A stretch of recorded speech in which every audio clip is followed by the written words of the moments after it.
This is the final video, the part 2 of the final video, and this is when you come back to the promoters. They've watched it. This is when you go through the getting started training sheets and you say, before I even get into this, I want to make sure each of you have your name, your number, and the kit that you're going to pick.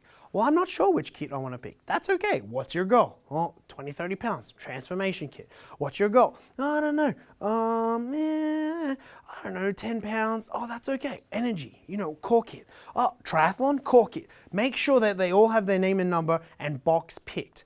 Then you're going to say, now the reason why, what we do is, for you guys, do you want to make money? Does everyone want to make money? Great. Okay, well what we're going to recommend is the $499 and the $999. That's where you can actually get into profit sharing and BMWs. You're 6 times less likely to get to Rising Star if you don't do that. So let's at least pick one of those boxes. We can sort it out later. Now, what's your why? Start there. Make sure that they have their why written down. Make it specific. Getting financially free is good, but it's not great.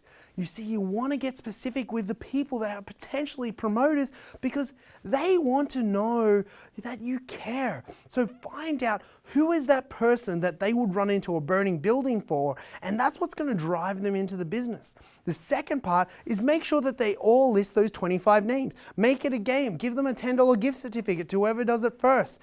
Give them a cookie. It doesn't matter. Incentivize them to take action.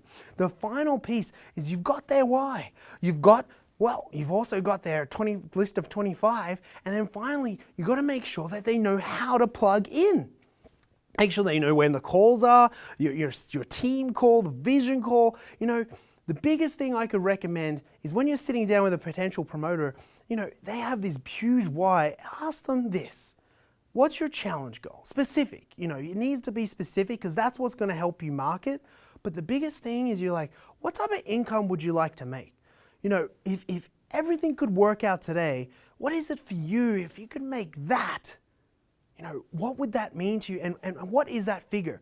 Get them to write it down. Generally, they're going to write up a big number, and what I want you to ask them is this. Now that you've written that number, compared to what you're doing now, is that a full-time income or a part-time income?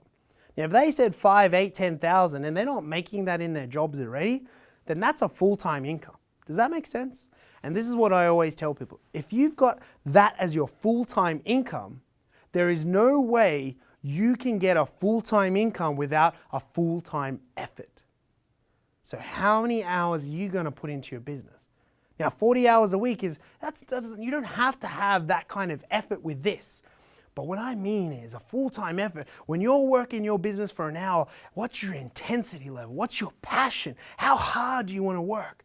And the cool thing about our business, this is it. This is the crux, the creme de la creme. You go hard with a full-time effort. You get that full-time income, and then you can have a part-time effort and have a full-time life. I'm going to come back and do some more tips on the challenge party, but that's how you run the party. That's how you pull it together, and I'll see you soon.